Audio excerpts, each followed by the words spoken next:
Good morning, good afternoon, and good evening to each and every one of you who's watching us live on the Limitless Show this Wednesday. So, if you are a corporate climber and who wants to attract more and more amazing job offers your way, or you are an entrepreneur who's putting your blood and sweat into your products and services but still struggling with visibility. You are creating amazing content, but hardly a few people notice it. And generating quality leads is a big issue with you. With LinkedIn having 500 million users, you are leaving a lot of money on the table. So, then today's episode is for you.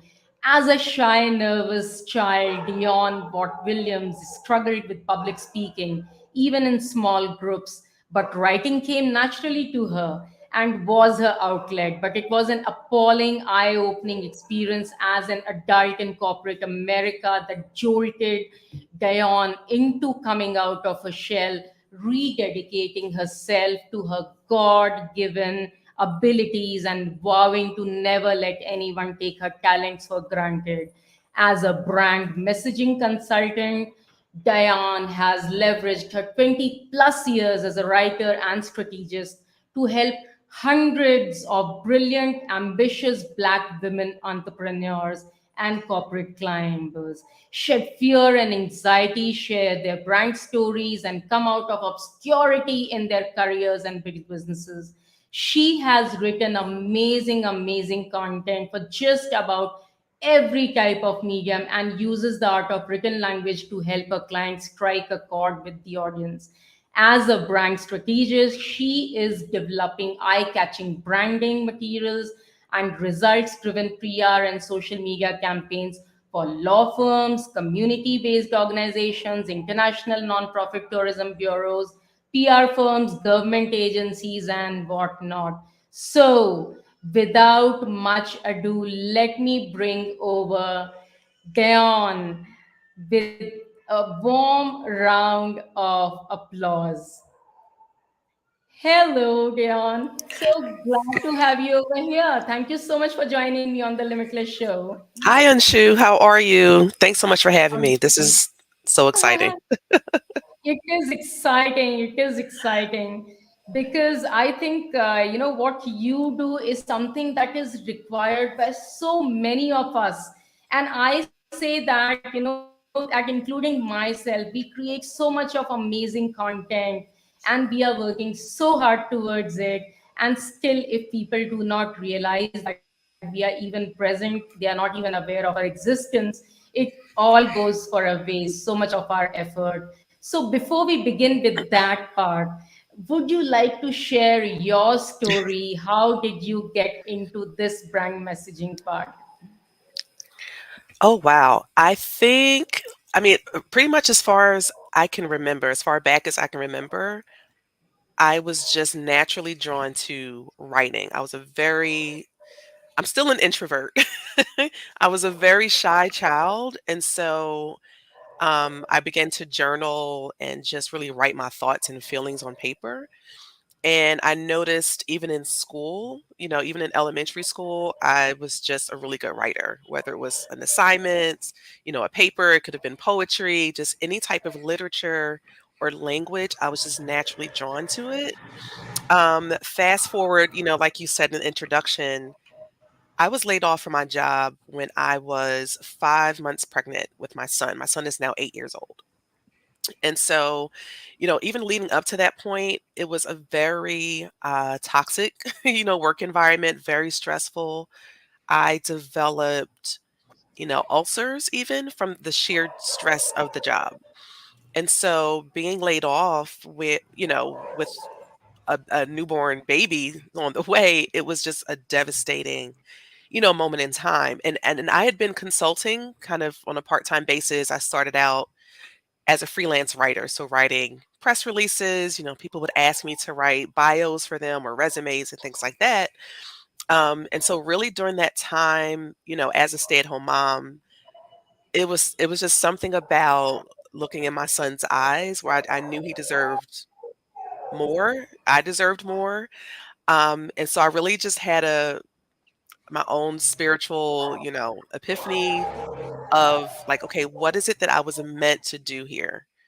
I had had previous positions, even before that experience. So I knew I was good at what I did, but I realized that I was unknowingly taking on what someone else was projecting, right? And it wasn't necessarily, my truth. And so I just found myself as a consultant really connecting with clients of all backgrounds, but who really had similar experiences. And I really wanted to make sure that they understood how important it was to like own what it is you're good at, whether it's a natural given, talent or a skill set. And so that's how I really transitioned from just being a writer or a consultant into like the coaching space because all the great materials that I was developing for people still struggled with confidence and being really in alignment when it came to job fulfillment or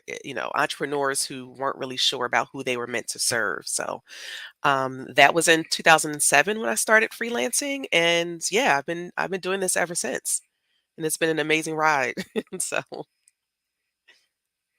That's beautiful. I think whatever we do is always aligned to our experiences, mm, and your story just confirms the same thing that you had some such experience which helped you understand, where you need to be leading from the front and how you need to be aligning your life with the talents that God has given you.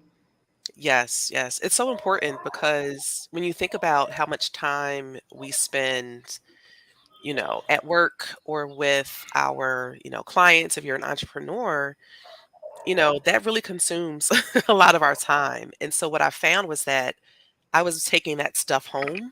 And so I wasn't like the best wife. I was kind of cranky and, stressed out. And it really started to spill over into, other areas. And so, what I always tell my clients is like, you don't need to sacrifice, your mental health, your quality of life, or your income. You can definitely like have it all. So that's where the alignment comes in for me. So Yes, yeah, yes. yeah. So, Diane, how did you identify this gap? I mean, that LinkedIn is the platform where so many people are struggling and they are not able to take the maximum advantage out of it. And Mm. how did you plan to fill that gap? How did that happen? Honestly, I don't know if there was much of a plan. It just kind of, because I'm a writer, my background is in public relations. So, when you are when you work in PR, you have to know how to do a lot of things. That's a really broad umbrella. And so over just the course of my career, I learned how to write for, online mediums. And so if a client came to me and said, I really want my LinkedIn profile to reflect, my skill sets, I was really just looking at what I knew about them, maybe, what I had written as far as their resume, and just kind of translated that online on LinkedIn. Um, and what I noticed was the results that people were getting. I was like, oh, this is actually like people were getting jobs even during the pandemic. People were I've had clients increase their salary, one client by $60,000 a year, Wow. at the height of the pandemic. And so I knew the power of Mhm. LinkedIn before then because it really is, like you mentioned with the numbers, it's the best, the most well-known, professional networking site. But the fact is, it's still an online, tool where people can, when you make a new connection, when you network, people are going to Google you. So LinkedIn helps you show up online in a positive light when it comes to your brand. And so and of course with the pandemic shifting the landscape of, the workforce, I started to get more requests, and I just started to study LinkedIn. So beyond, the content, like what are some of the features that you can leverage. I began to just really study it and just experiment, not just with myself, but with my clients. And yeah, I'm kind of a LinkedIn geek, if you will. Like, I really enjoy it. It's like any other social media platform. It serves its purpose, and a lot of people are missing out, on opportunities to really position themselves as an authority, in the marketplace. This is so true. I totally resonate with this. Mhm. And I really see what you are doing is something that people really, all the professionals, they Mhm. really require. The people who have figured it out, great for them. But the people who are still struggling, I think an expert like you definitely comes into the picture to help them, guide them, show them the way how they can go ahead and position them to be able to build that visibility, that credibility.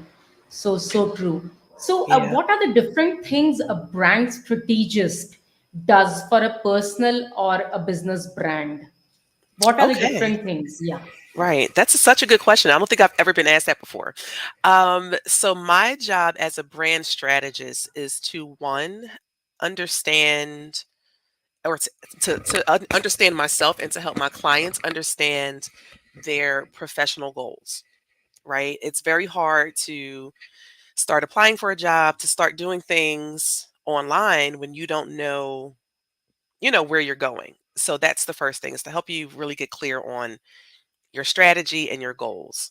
The second thing is to help you uncover what it is you're really good at, that you can do forever, that you're passionate about, and that you can, that you can monetize.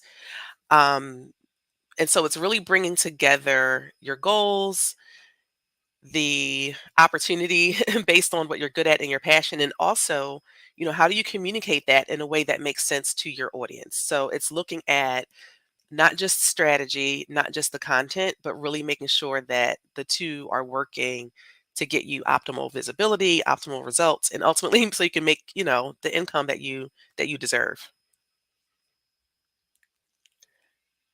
Oh, I think you're on mute. And does a brand strategist also, I mean, like uh, even the PR campaigns and the brand messaging and the updation of the LinkedIn profile, Mhm. even the website. I mean, the content on the website, is all of that like a part of the tools that the brand strategist uses?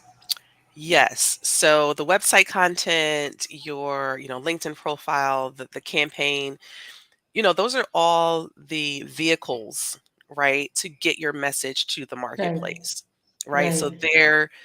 and a lot of my clients have struggled with that. They're like, well, I just want, the thing. And I call it the shiny object. Right. Yes, I just want the yes, great website and the content, but there has to be a level of strategy and just being intentional.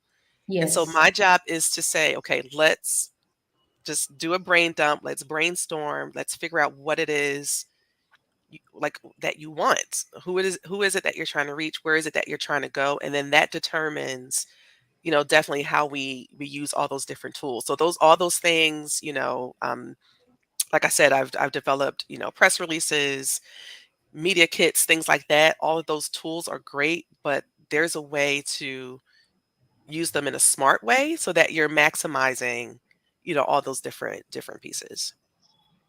Absolutely. That Yeah. also brings me to my question that does a solopreneur or an entrepreneur need to have a must have a website, or you, according to you, a good a solid LinkedIn profile is more than enough? That's an awesome question. I love these questions, by the way. Thank you. Very, Thank very you. thought provoking. So I don't know if there's any short, cut and dry answer to that, because it really depends on the business's I'm sorry, industry. If whether you're an entrepreneur or, you have a team, if you are selling a product, you likely do need a website. Now, for a service-based business, or if you're a consultant or a coach, I feel like a website is a nice to have. I don't necessarily believe that it's a must have. Only because, there are other ways now. Like you have LinkedIn, you have all these other ways to drive traffic. I'm also thinking of a friend of mine who she's an SEO like expert. Like she's like the best at what she does. But she'll also tell you that all those pieces work together. So it's nice to have a website. It's nice to have LinkedIn. But how are you using them? Like, are you using, content that's relevant? You mentioned like keywords and things like that. Um, are you blogging, right? Whether that's a built-in blog on your website or using the LinkedIn articles feature, which I recommend everyone should be writing an article, right? All of those things play a part in how you show up online. So if someone were to Google you, what comes up?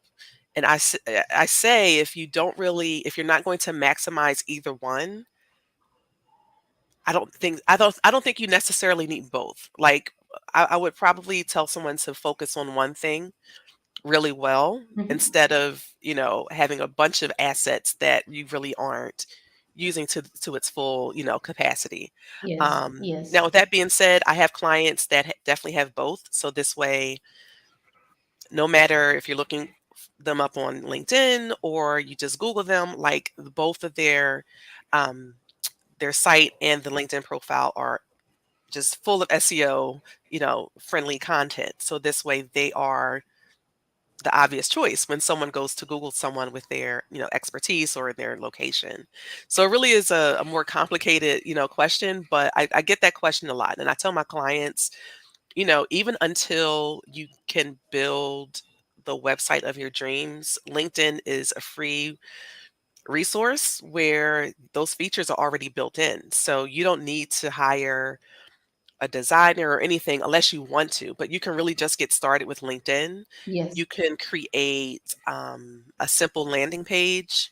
Also, it doesn't necessarily need to be like a 7-page website. A landing page will suffice as well. yes, So yes. yeah, there are a lot of different ways, and there's really no single solution to this. It really just depends on like the person and how much time and effort you want to invest in, your brand. Wonderful, wonderful. Yeah. I think that's a great answer. True, it's not like a black and white answer to Hmm. the question I asked, but yeah, very prudent. If you have a product, of course, you would require a website to be able to let them, place an order, maybe a Shopify kind of a thing or something. Exactly. Yeah. And yes, and but if you are a coach or consultant, you can use LinkedIn to the hilt and still get a lot of clients.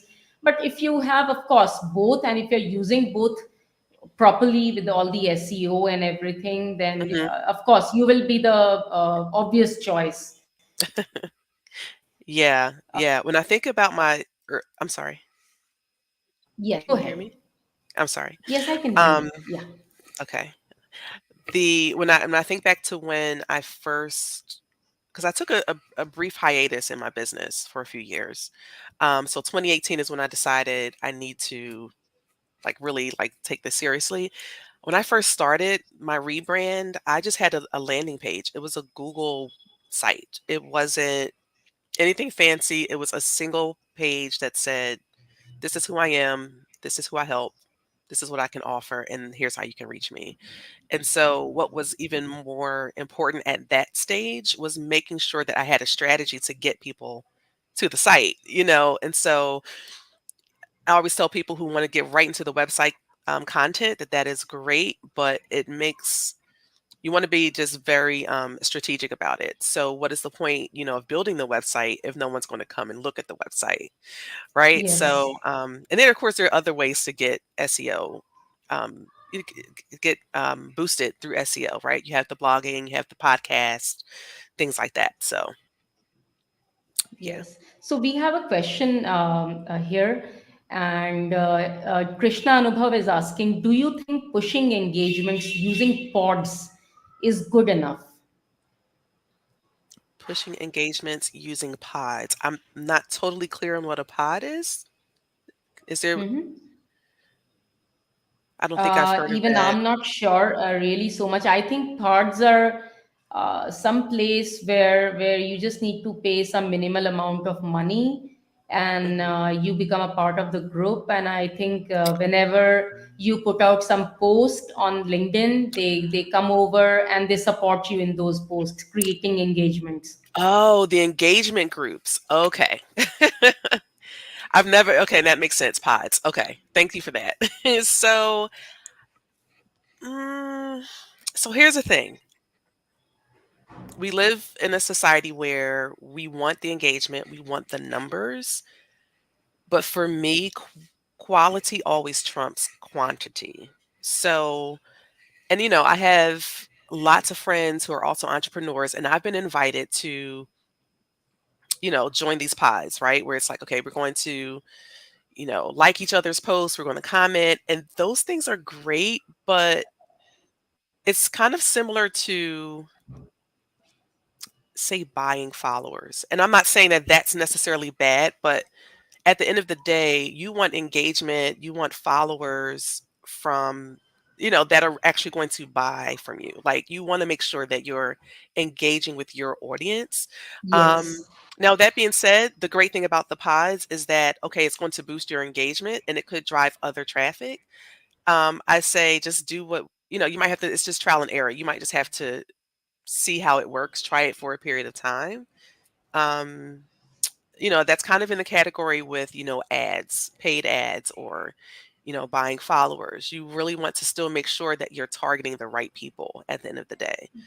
I know people right now who have thousands and thousands of followers on social media, but that they're not necessarily, their audience really isn't comprised of their ideal clients. And then I know people who have smaller followings and their business is booming, so I would focus more so on the right people, have make sure that you have the right people engaging and following you. Creating Yeah. actually more raving fans, I think, who Mhm. actually love your content, who love what you have to offer, who love you for who you are, and then coming and engaging with your content is far greater than just having those followers. I mean, a paid followers or paid group, uh, kind of taking your engagement levels high. I think it might work in the short term, but Right. long term gains will not be there. I totally agree with that. And for some people, that's what they want. They want the numbers. I just don't think that's a sustainable long-term strategy. Yes, totally Right. agree. Totally. Because Mhm. on YouTube also, I remember when I had started my channel way back in 2019, people used to talk about, getting it pushed through some of the big influencers. And if they call out the name of your channel, all their subscribers, a lot of their subscribers come and subscribe to your channel. But they just subscribe. End of the day, YouTube pays you for the views that it gets, and subscribers not necessarily view the content that you have. You might have millions of subscribers, but how many people are actually watching your content is what will give you money. Right. And you know what? I am not necessarily opposed to working with influencers. I know quite a few legitimate ones, but it's just like any other sort of like paid ad placement. So think of like your newspaper ad, right? Is it Are the right people going to be reading or looking at the content? So if that influencer has a significant following that is full of your ideal client, that could work. I don't necessarily think that is a standalone strategy, right? You want to take a more comprehensive approach to doing the organic and the paid. And I know we're talking about LinkedIn, but if you think about platforms like Instagram, Reels is a really good way to engage, video content. So really just diversifying your approach, that's more of a sustainable, strategy. Yes, Yeah. totally, totally. Yes, another point as you added was that if the influencer is in the same niche as yours, Mhm. And if the viewers or the people who follow that influencer are the same niche that you are working into, you might have more chances if you are churning out good quality content that they might actually give Right. you views. Yes, that's so true. Yes. And that's what you said about having the content. So yes, you're driving the traffic, but you don't want them to. It's like, now what? What do you want them to do? How are you going to engage with them? How are you going to, you know, share content that's going to resonate with them and make them want to buy from you? That's like the ultimate goal. Like, you want to get the Yes, people who are your captive audience to, you want to get them to take action of some sort. Whether you're an yes, entrepreneur or a corporate climber. yes. So we have another question from Krishna Anubhav. How will you pitch your services to a totally separate stranger on L and LinkedIn? How will you pitch your services to a totally separate stranger? So I always recommend, and I know we've all, have had this experience on LinkedIn where someone sends you a connection request and then they go right to the sales pitch. Yes, that has LinkedIn, happened, and it's I mean, it's not great at all. I feel like blocking that person. right, right. So think of it that way. Like, you want to network. Um, Networking is about giving value and building authentic relationships. So Yes. unless someone, there have been times where someone's reached out to me and they're like, I want to work with you. Like, how can I? And that's fine. But whenever I have a connection request, I get to know them. Like, hey, I saw, thank you for liking my post. I want to connect with you and see, what made you engage with my post on LinkedIn. It's Mm-hmm. really just having a conversation. So you think about, and I always make this comparison to dating and marriage. You don't like Mm-hmm. just walk up to a stranger and ask him to marry you, right? There's a level there's a level of getting to know the person, Yes. to making sure that they're a good fit. I mean, there are things that I do, I can tell pretty much, after knowing someone on LinkedIn for some time, whether or not they're a good fit. And also building a mutually beneficial relationship. So cultivating relationships takes time. Mm-hmm. So it's really about saying, okay, how can I be a resource to this person? Yes. Or and it might not happen right away. Sometimes it takes time. And so that's the key part. There's nothing wrong with pitching your services, but what is first and foremost is the relationship piece. And you really have to establish a good relationship Yes. because I think we it's called warming them up. Basically, first you need to warm them up Mhm. by giving lots of value. Lots of value, letting them know that you're a real person. I've had Yes. conversations with people on LinkedIn who said, like, I'm really struggling with something personally.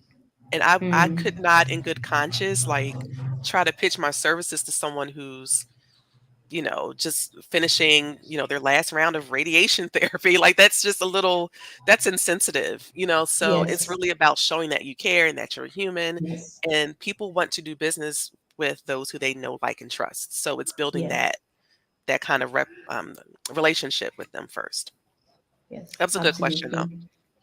Thank you, Kavi, for asking these amazing questions. So, from me, what are the main elements that the hirers are looking for in any of the corporate climbers? Basically, when they are looking at any of the LinkedIn profiles, then what are they looking at, and how can you make your profile stand out if you are a part of the corporates? Right, right. So, what are recruiters looking for? So, they want to know that you, one, know what you're talking about, right? So, if you say that you're good at a particular, specialty or niche, and they look at your LinkedIn profile and there are no, say, recommendations for that skill set, you haven't listed it as a skill, there's no mention or proof, of accomplishments or highlights from your experience, or you're not even writing, say, a LinkedIn article or sharing a post about it, then they don't know. They're really unsure, and someone who's unsure is not going to take the next step. They want to understand clearly how you've been able to impact the bottom line, right? So whether it's saving a corporation money, whether it's streamlining, processes, whether it's, um, successfully launching a program or training, like how have you really made an impact in an organization, and how is that organization or company left in a better state than when you first started? So those are the things right off the bat that an employer would be looking for to see if that that you're a good fit. As far as your profile, lots and lots of things on your LinkedIn profile. So there's, your image, your header image, your profile photo.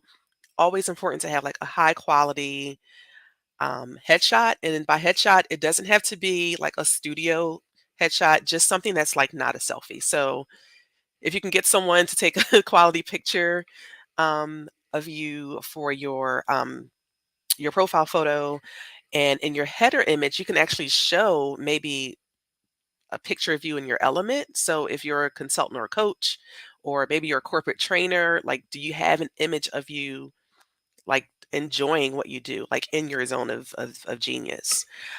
Also, your headline. So your LinkedIn headline, right under your name, there's a little space there for you to write something about yourself. Never just include your title in your LinkedIn headline, because you're so much more than your title. So I could say, for instance, I'm a personal branding consultant, but I don't leave it there. I say, this is what I do, this is who I help, and here's how I help them, in a very short, succinct, and exciting way. They want to make sure that, what else do they look for in your profile? Recommendations are always, always great. Recommendations and endorsements. It's one thing to say how great you are, but then to have someone else kind of confirm or reaffirm that, that's always a bonus. And they just want to see that you are who you say you are, right? It's really not about giving them what they want to hear, but you want to really, again, understand, okay, what are your goals going into this? What do you want to be known for? What is it that you want people to know about you or see about you when they search for you either on Google or LinkedIn? And then that's what should be populating your profile. I have another question. Hmm. Uh, if you are into corporates and you are sustaining into your jobs, do you also need to share posts regularly? Do you really need to post, or do you need to be really active on the LinkedIn? You have created a good profile, Okay. and but you are not very active otherwise. I mean, you're not engaging with other people's posts, or you're not posting yourself. In that case, what are your chances of being discovered and your profile standing out? Hmm. So you're referring to someone, you said they're sustaining their job, so they aren't necessarily actively looking. Is that what you mean? uh, they are, yeah, maybe they're actively looking also, but maybe they're using other platforms, like there are so many other platforms, but Hmm. they are not utilizing LinkedIn for active engagements. Okay. Yeah, it definitely does not stop at having like an optimized profile. Your optimized profile serves as your sign in the window. So think of it as your storefront that says like, hey, like this is who I am, this is what I do, and this is what I'm, available for. So you definitely need to think beyond the profile and get engaged. So, giving a writing a thought piece even, right? If you're an industry leader, begin to follow certain hashtags. So for instance, if I do a hashtag search on LinkedIn for personal branding, I can now see what the conversation is looking at like. And then based on that conversation, maybe I'll write a post, either whether it's agreeing or disagreeing with something. Um, that will show people that you have some insights. You're sharing, and that's another form of giving value, whether you agree or disagree with what the industry is saying. You can also identify the right LinkedIn groups. The same way you have Facebook group for every type of interest, you also have LinkedIn groups for different, professional interests. So Mhm. you want to take that same content that you're sharing on your timeline and just pop into the group, right? And give value or ask questions, post a poll. Of course, engage and not just like, but truly engage on other people's content if you think something was insightful or you want to give additional, context or insight. It definitely, I'm glad that you asked that because a lot of people think like, okay, I have the profile, that's enough. You actually have to take it a step further. And that's where the thought leadership comes in, right? Becoming a thought Right. leader says, like, I have an opinion. I'm using my, expertise to, share something, in the marketplace. So, Right. hmm Wonderful, wonderful. yeah. Yes, I mean, profile is good enough. You have done the best thing you could do with your profiles, but hmm how are you showing that you are an expert in whatever you do? What is the thought leadership that, I mean, how are you displaying yourself as a thought leader? If you are not engaging anywhere at all, how can people judge that what actually do you bring to the table?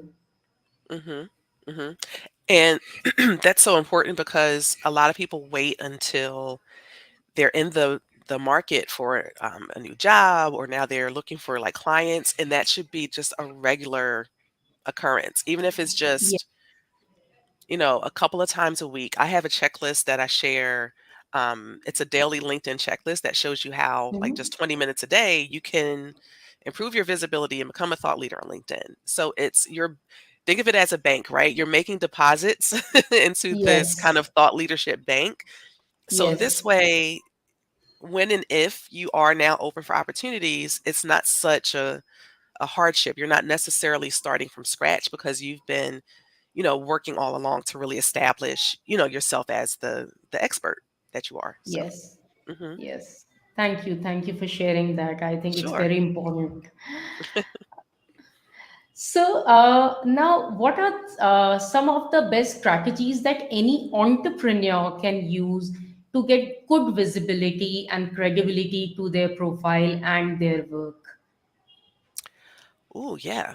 So, I mean, it's a lot of similar strategies, so we talked about the different ways to stay engaged, the profile features.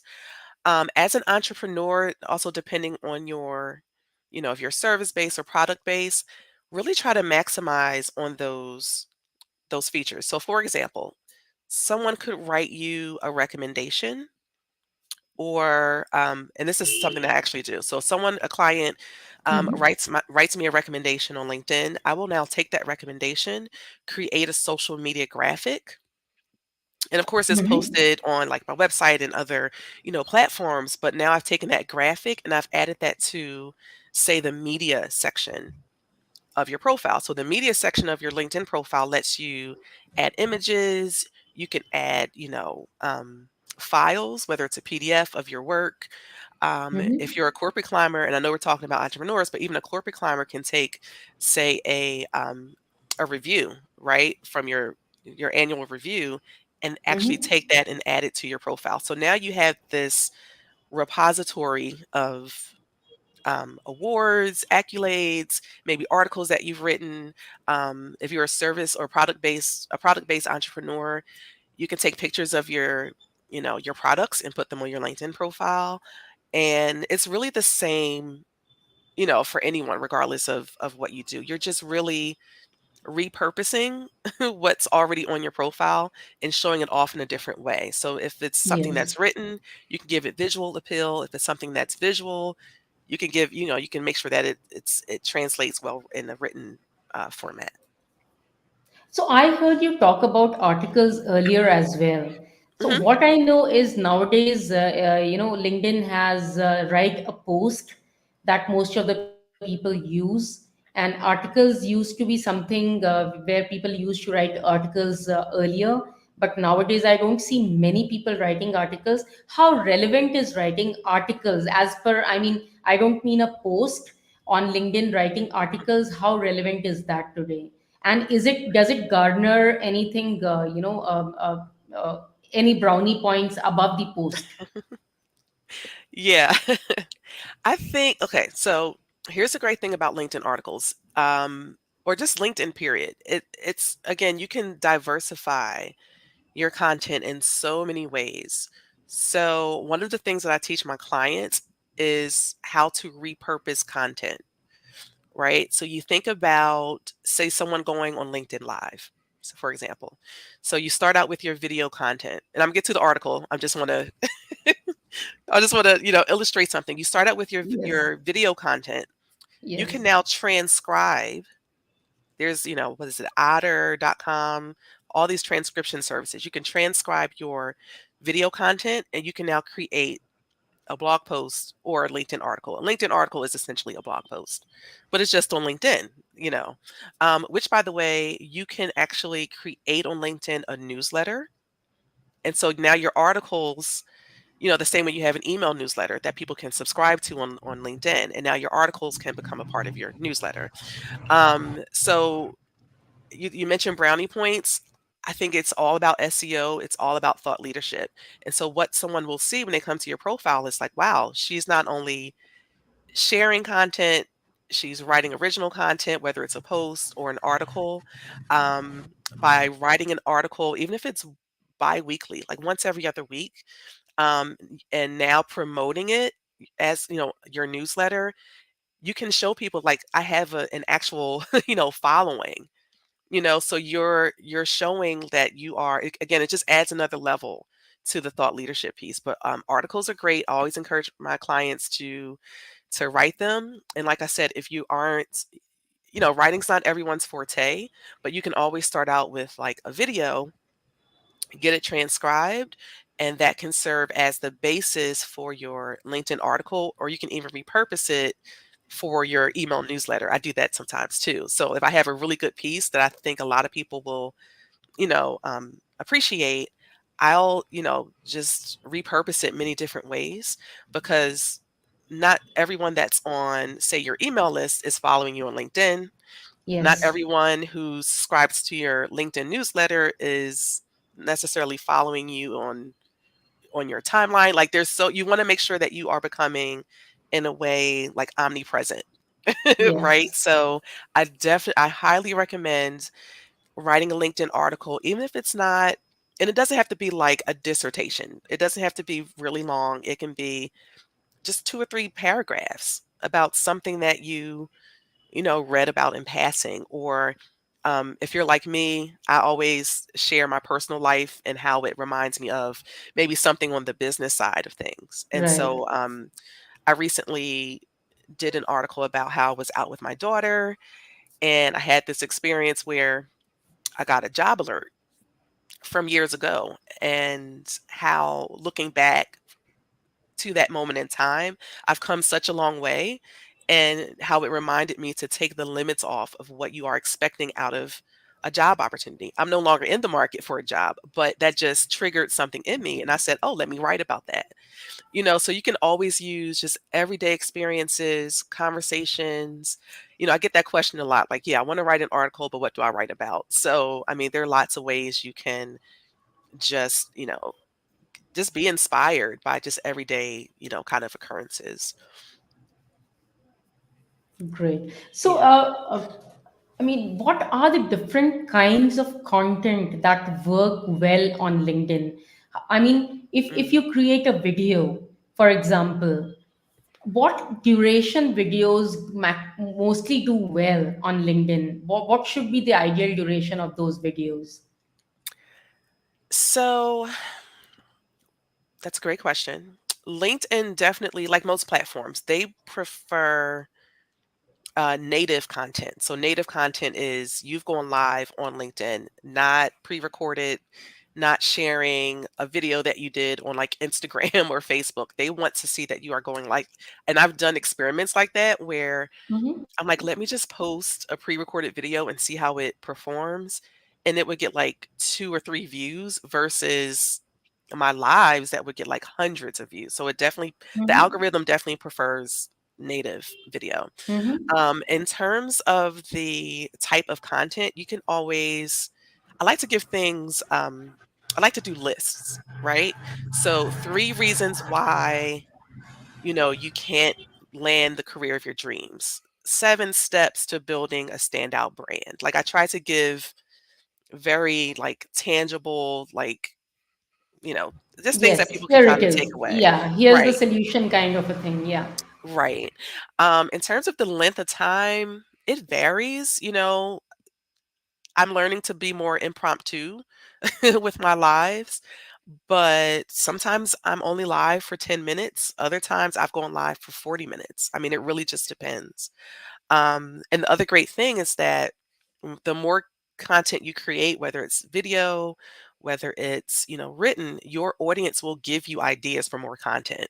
So there have been times when I'm on live and I only intend to do it for 10 minutes and I'll see a comment and someone has a great question. And so that'll help the conversation go a little bit longer, or I might, make a note to, come back live and talk about that at a later date. So even, starting out for like 5 minutes a day, right? The idea is that you want to, um, one, build the muscle, because I realize going live is a challenge for a lot of people.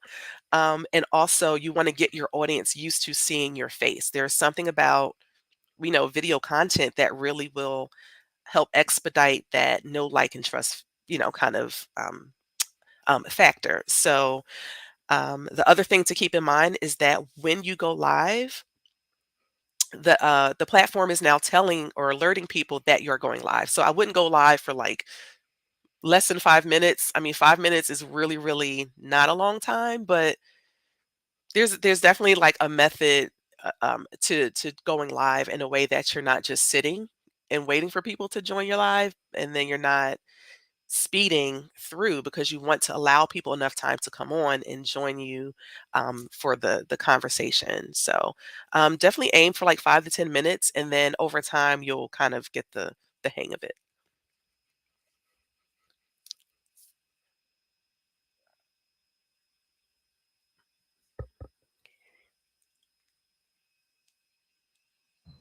You have worked with a lot of black women leaders, and and some more. So do you see that, is there any kind of differentiation factor as far as genders are concerned? Like, if you are a male or a female, does that differentiate the strategies that you're going to build, use to build your LinkedIn profile, or your visibility or lead generation? Does it differ on gender? That's an excellent question, and I don't think I've ever considered a different approach based on gender.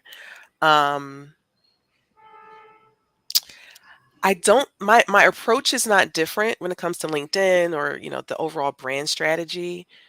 What I always aim to do with my clients is to give them that boost of confidence, right? We do a lot of like mindset stuff. So we know that there was a statistic I read recently that said that, Mm-hmm. women, even in situations where we are more qualified, we will not apply for a job just because Mm-hmm. we don't think we check all the boxes, versus men. They'll say, you know what, I don't have all the qualifications or meet all the criteria, and they'll go after the job anyway.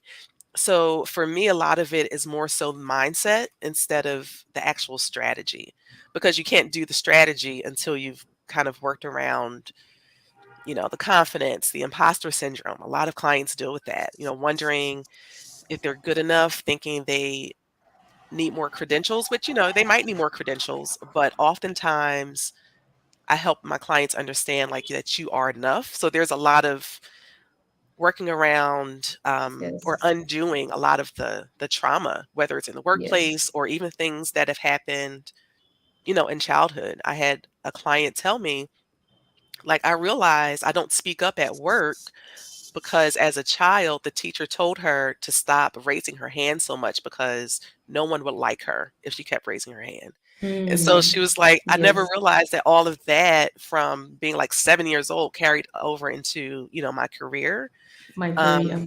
yeah, so it's becoming comfortable with your abilities, kind of owning it, finding your voice.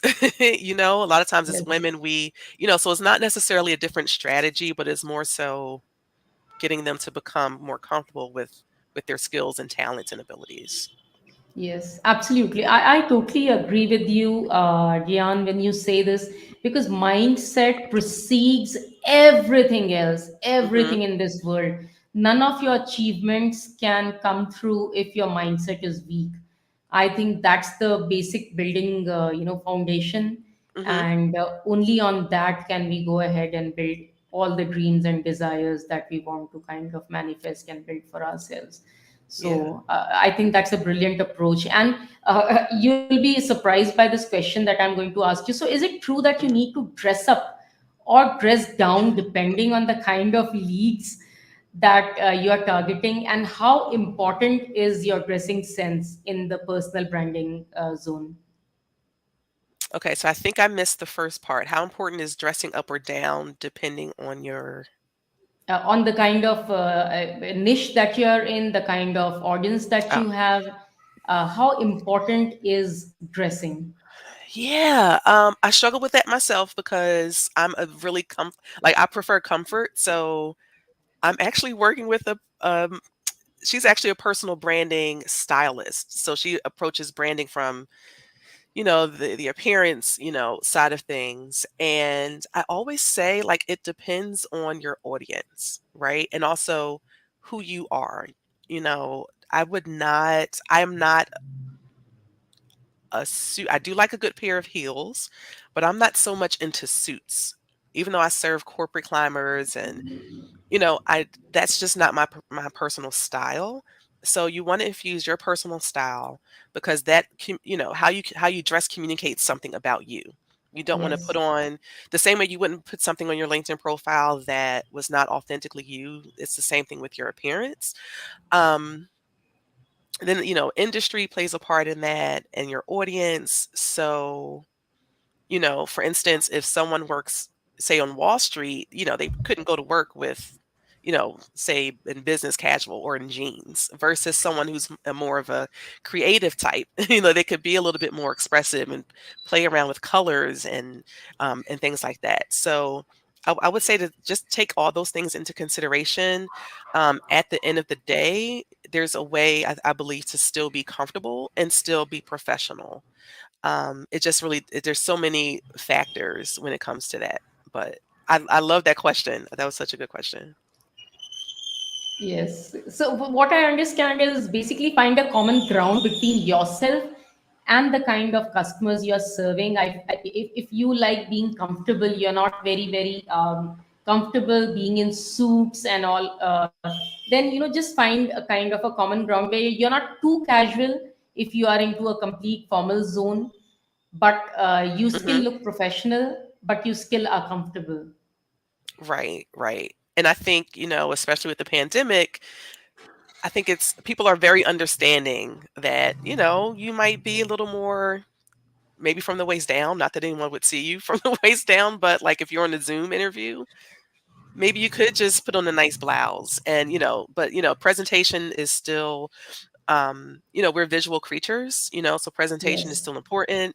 And like I said, there's definitely a way to communicate, your personality. Like I love if anyone follows me on social media, I like to wear different types of frames, so Yes. that's just my Yes. way of communicating my style, but it's nothing too Yes. crazy.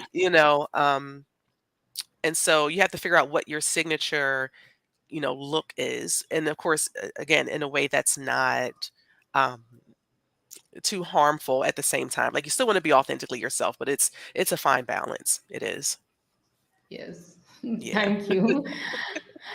So, one last thing on basically generating leads, Dion. Mhm. So, throw some light on lead generation activities that can be done on LinkedIn by solopreneurs, entrepreneurs. I mean, they are definitely putting out content maybe a couple of times a week, or some people do it even daily. But Mhm. even though they are doing that, if they are not getting the kind of quality leads that they're looking for, are there some additional things that they can do to generate some good quality leads? Yeah, yeah. So all of the things we mentioned earlier, diversifying your content. So when it comes to, especially if you're an entrepreneur, you want to think about what is it that I want my audience to do? Is there a specific action you want them to take? Um, and how do you want them to be engaged? Do you want them to send you a message? Do you want them, what is it, the call to action at the end of your content? So it could be a poll. So I recently did a poll that asked, are you professionally aligned? Right? Even if that means not that you, what was it? Even if it means you're doing something that you did not go to school for. Like, do you feel that you're professionally aligned? I got like 50 votes, so it showed me, okay, how many people feel like they're aligned, how many people are not sure, how many people are not. And so, again, going back to building relationships, I went back to say, hey, thanks for giving some insight on my post and for voting on the poll. Like, why is it do you think you're not professionally aligned, or why do you think you're unsure? So when it comes to leads, it's for me, it's more so about people and building those relationships. Um, for some people, it's a numbers game. They want a certain number of leads. I also realize that like not everyone is my assignment. So not every lead is a good lead. So for me, it's seeing, when it comes to my content, like who's engaged. So it can be let me know in the content and let me know in the comments, voting on a poll, asking a thought provoking question, whether it's on your timeline or in a LinkedIn group. Um, thanking someone for sharing your post. If the same way we're sharing other people's posts, people are sharing ours. So I always try to follow up with one-on-one communication. People really appreciate that.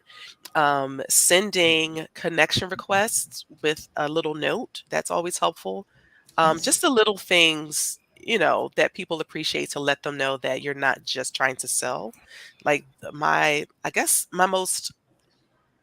the most quality leads, if you will, and I hate saying that because it sounds so salesy, but it's okay. Like, you're an entrepreneur, so sales is, natural, but have my most quality leads have been the ones who I developed a relationship with. They've been the ones who are like joining me on my lives. They subscribe to my, LinkedIn newsletter, and that also self-identifies them, right? So when I see that someone is resharing my content, they're commenting, they're asking me questions, that lets me know that maybe they see something in me that I can help them with, so that lets me know that, okay, this person could potentially be a client as well.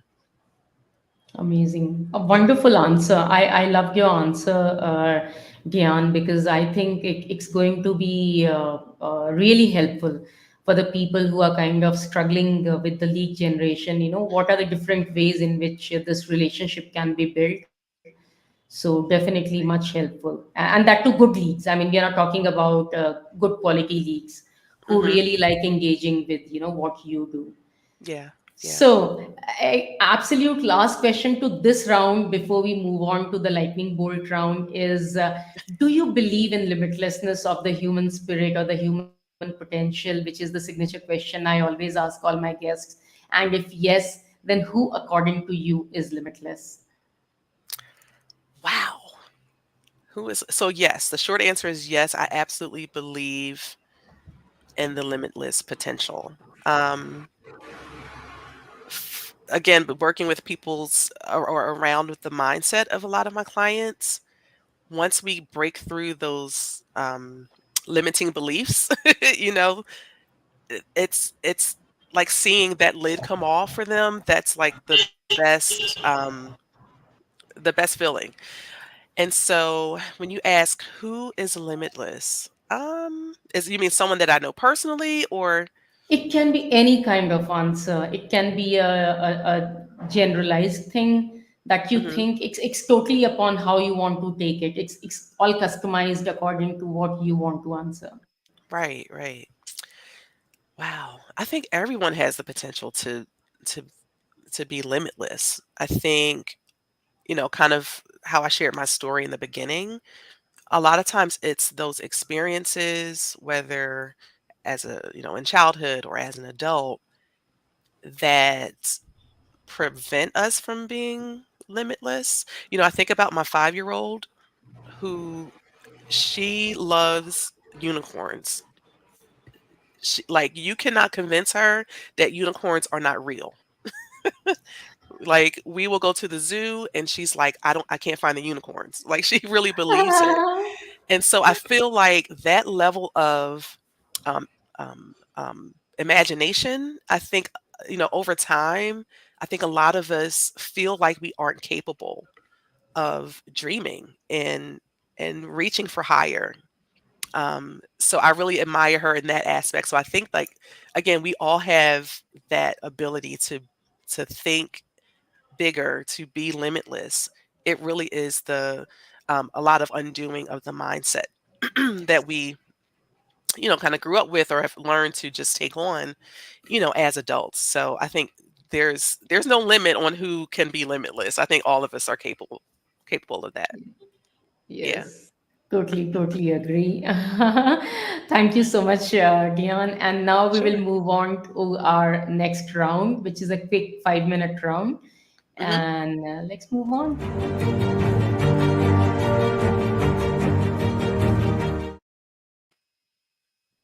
Okay, so what's your most favorite fitness routine?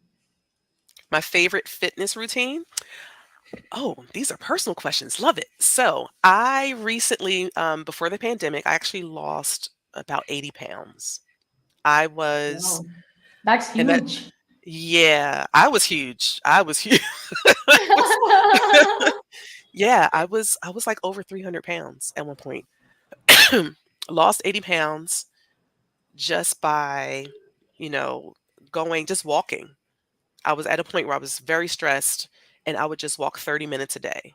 And then the Mhm. walking turned into jogging, turned into me doing 5Ks. Um, Now I'm getting back to the 5Ks after an injury, but like doing 5Ks, going to boot camp, doing bar, taking like weightlifting. Like, who would have thought, so it's really a combination of things. I just like workouts that don't feel like work. So I love taking Right. Zumba. I love taking step aerobics. I love running outdoors. I do not like treadmills. I love running outdoors, getting fresh air. Um, it's something about hitting the pavement for me. So my preferred routine is definitely running and jogging. So Wonderful. yeah. Oh, what are the top three books that changed your life? Ooh. There's one called "You Are a Badass at Selling." No, "You Are a Badass at Making Money." Mm-hmm. There is one that my first coach gave me.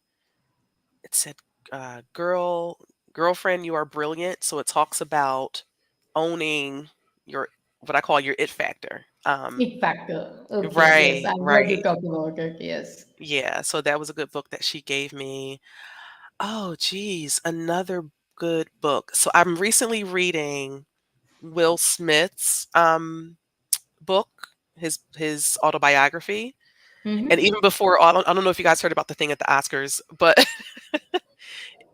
even before that, just hearing about because he's also from the same city, from Philadelphia, and Oh, so okay, okay. yeah, so even reading about his early struggles growing Mm-hmm. up in a certain environment and how he stuck to his dream. Like, people weren't really too keen on the idea of him becoming a rapper, right?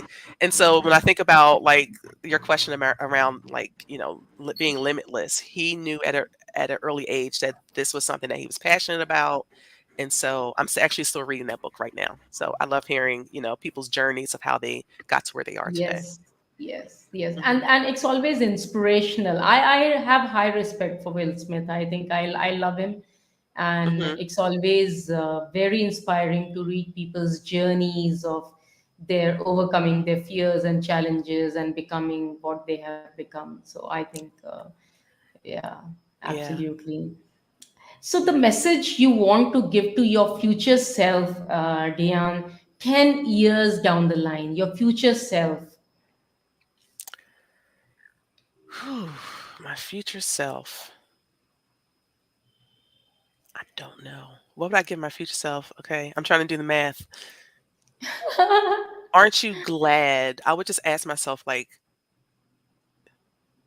what I'm telling my future self today or my future self Yes. looking back? No, you are Um, telling yourself from the person you are right now. that you are sowing seeds now that you'll thank me for. This is like a season of me sowing seeds and just Yes. building. And this is not, especially in the age of social media and seeing what everyone is doing, this is not a race. This is a marathon. And so you are building right now. And so I'm looking forward to seeing 10 years from now what my life is going to look like and how I'll be able to impact, more lives. So yeah. Great. Your most favorite dish that you can never say no to, even if you're dieting. Oh my gosh. Okay, so I love fish tacos. I love just the texture. I like anything that's crunchy and savory. Okay. So, yeah, fish tacos, that's like my favorite because it has all the things. It has the protein, you got your vegetables, maybe a little like sriracha, like, some kind of sauce in there. Like, yeah, I love tacos. Okay. So we know actually when we meet you, what to order for. Yes. Yeah. Okay. So who has been one person who inspired you to become who you are today? Hands down, my mom, my mother. My mother passed last April of Mm-hmm. 2021. And so I was her only birth daughter. I have sisters-in-law and she considers them her daughters, but I'm her birth daughter, her only one. And so understanding, looking at her life, it just put all of this in perspective because when I talk about alignment, like she did not have, a bunch of degrees. I mean, she graduated high school and then she was on a bus after, like the day after graduation. She was on a bus from South Carolina to Pennsylvania to Mm-hmm. live with my grandmother's friend. And so she spent so many years helping other people. Like, wasn't the most educated. Love, and actually my love for literature and reading came from her because she didn't have a formal degree, but she was a reader. She would read Amazing. novels and periodicals and things like that. But to see that she would go on to be an evangelist, she was like the neighborhood mom. So even if our friends, whatever their home situations were, she pretty much adopted everyone. She, was, um, she worked in the classroom as a teacher's aide. She was a home health aide for a period of time. Like she helped people. And that was what she was called to do professionally. So I think, when I think about what I'm doing now and how I'm getting other people to think about how to become aligned, she's my biggest like motivation. Definitely. Amazing. Yeah. Define Dhyan. How would you define yourself in 2 lines? 2 lines. I am stronger than I thought. I am realizing what my purpose is, and I'm just living life. I'm at the point where, and I know that's more than 2 lines. I, I want to live life and not just exist. I want my life to mean something, and so that's where I'm at right now. Lovely. And we Yeah. are not here only to exist. We are here to thrive and to make the best of it. Yes, absolutely. Yes. Your most favorite holiday destination that's still in your bucket list, Ooh, I have so many. which is I the first place you would visit. The first place that I'll visit. Yes, out of all those bucket lists. See, that's not a fair question. I have so many. I'm gonna say Ghana. Okay. That's my first or my next international trip is I want to visit Ghana. I mean, it's a Oh, bunch of countries in Africa, but definitely Ghana is top of on the top of top the of the list. list. Yes. Yes. What's your superpower? Ooh, I'm a big picture kind of person with the ability to know how to bring all the little pieces together and how it plays a part in the whole. I think a lot of people don't are either focused on what's right in front of them, like the here and now, or some people are just visionary. I feel like I have that balance, that perfect balance of both. That's amazing. That's a beautiful superpower, and I think we all require that. But if someone, I mean, if we do not have it, and if you can bring it to the table, I think that really helps. Hmm. That's an amazing superpower.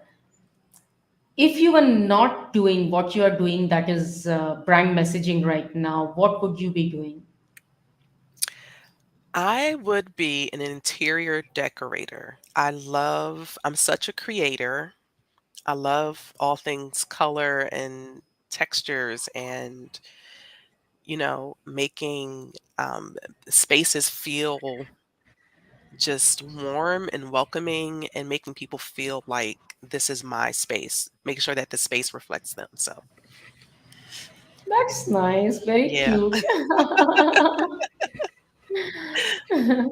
And the last one, what's the best advice you ever received in your life?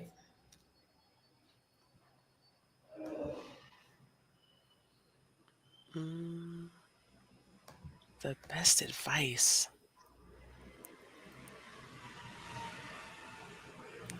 That nothing is impossible with God. That's the best advice. Yes, nothing Yeah. is impossible with God. So Yeah. true. Yeah. Great, Dion. I think we had an amazing, amazing, amazing conversation. Yeah. Any last message now before we say goodbye to the audience? Anything last you want to give out a message to the audience? Yeah. Well, first, Anshu, thank you for this has been an amazing conversation. You've definitely stretched my mind, and I see why, the limitless show is what it is. The message I have for the audience is don't be afraid to go after your dreams. Like you've especially if it's something that's been placed in your heart. I talk to a lot of people who they have these passions and they keep like suppressing them and putting things off. Make this time count. That thing's been placed inside of you for a reason. And then God wouldn't give you that that thing that's keeping you awake at night or that you're always thinking about if he wouldn't give you a means, right, a means to an end to make it happen. So um just live life and go after what you're passionate about. Wonderful. Yeah, Yes, yeah. and that is what being limitlessness is. I mean, being limitless is all about. And Yes. yeah, never say no to any opportunity, any dream, because everything is there to be achieved. And as Dion correctly said, that nothing is impossible with God. So I think, yeah, thank you so much. Thank I you so definitely much. enjoyed this conversation, Dion, and you have a great day. I know it's 12:30, around 12:40 p.m. Hmm. at your place. So you have a wonderful day while, we will have a good night here in India. Thank you so, so much. Thank you. Bye bye. You take care. All right, you too. Bye bye. Bye bye.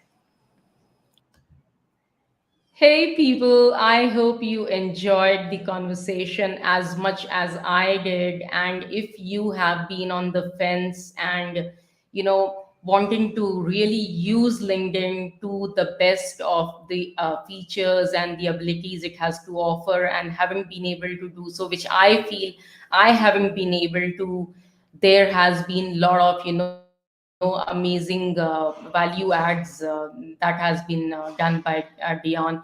Go ahead and utilize all the stuff that she shared, and I'm sure we can definitely make a dent on the platform and get all the quality leads that we deserve to have. So take good care of yourself. Be limitless. God bless you. I'll meet you again next week with another phenomenal guest. Take care. Good night. Bye bye.